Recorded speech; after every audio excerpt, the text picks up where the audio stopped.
جینا چاہتے ہو تو پرندوں سے سیکھو، کیونکہ جب وہ چہکتے ہیں تو انہیں پرواہ نہیں ہوتی کہ ان کا چہکنا کس کس کو ناگوار گزرتا ہے۔ عورت اپنے رب سے زیادہ قریب اس وقت ہوتی ہے جب اپنے گھر کے اندر ہو، اور گھر کے صحن میں نماز پڑھنا اس کے لیے مسجد میں نماز پڑھنے سے بہتر ہے، اور گھر کے اندر نماز پڑھنا اس کے لیے گھر کے صحن میں نماز پڑھنے سے بہتر ہے، اور کوٹھری میں نماز پڑھنا اس کے لیے گھر کے اندر نماز پڑھنے سے بہتر ہے۔ زندگی ضرورت کے مطابق گزارو، خواہش کے مطابق نہیں۔ آپ 40 عالموں کو ایک دلیل سے ہرا سکتے ہیں، لیکن ایک جاہل کو 40 دلیلوں سے بھی نہیں ہرا سکتے۔ جو وسوسوں کا دوست ہے وہ اللہ کی ذات کو کب دیکھ سکتا ہے؟ لوگوں کے درمیان اللہ اس طرح روشن ہے جیسے ستاروں میں چاند۔ اگر تو نہیں دیکھتا ہے تو یہ دنیا تو معدوم نہیں ہے۔ اپنے نفس کی انگلی کو آنکھ پر سے ہٹا لے، پھر تو جو کچھ چاہتا ہے دیکھ۔ شیطان ہر دم اس کوشش میں رہتا ہے کہ کسی طرح انسان اللہ کے ذکر سے باز آ جائے۔ صبر ہر کشادگی کی کنجی ہے، تو عجلت میں کیوں پڑا ہے؟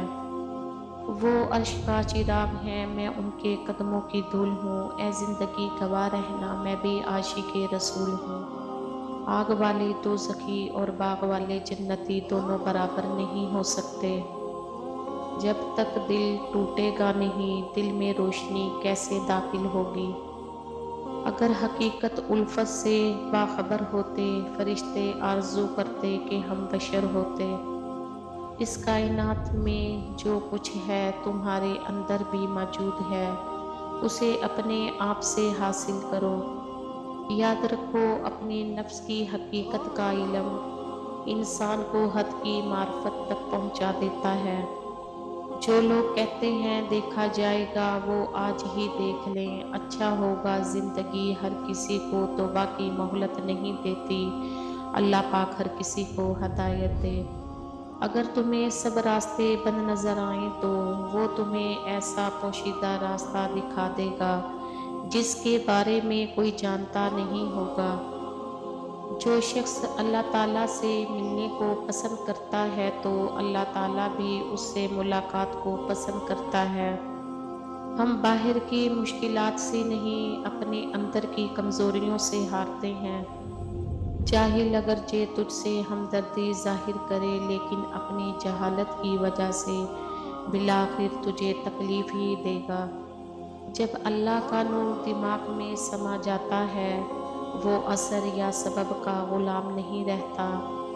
کمال کو دوسروں کی نگاہوں سے چھپانا بھی ایک کمال ہے، لیکن اپنی نگاہوں میں اپنے کمالات کمال نہ ہوں تب کمال ہے۔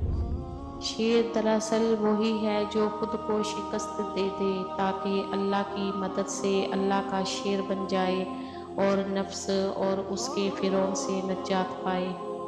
دوست وہ ہے جو تمہیں اس وقت پسند کرے جب تم کچھ بھی نہ ہو۔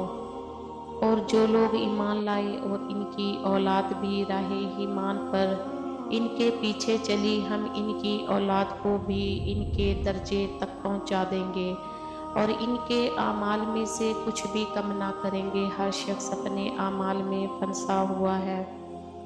اس دور کو سامنے رکھو جب درجہ حرارت 50 ہوتا ہوگا، بجلی نہ، ہوا نہ، پانی نہ، اے سی، ادھر سے گرم ہوا، اوپر سے گرم دھوپ، نیچے گرم ریت، نہ افطاری میں شربت، نہ ہی پھل، نہ ہی پکوان۔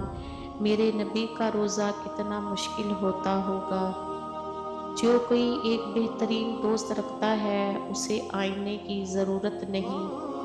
لوگوں کے خدا سے رابطے کے طریقے پر انہیں مت پرکھو، ہر کسی کی عبادت کا اپنا طریقہ ہے۔ خدا ہمارے الفاظ نہیں دیکھتا بلکہ ہمارے دلوں کی گہرائی میں جھانکتا ہے۔ مذہبی تقریبات اور رسومات سے فرق نہیں پڑتا بلکہ ہمارے دلوں میں خلوص ہے کہ نہیں۔ اللہ کے ولیوں کو رب کی طرف سے طاقت حاصل ہے کہ وہ کمال سے نکلے ہوئے تیر کو بھی واپس کر دیتے ہیں۔ پھر تمنائے زیارت نے کیا دل بے چین، پھر مدینے کا ہے ارمان مدینے والے۔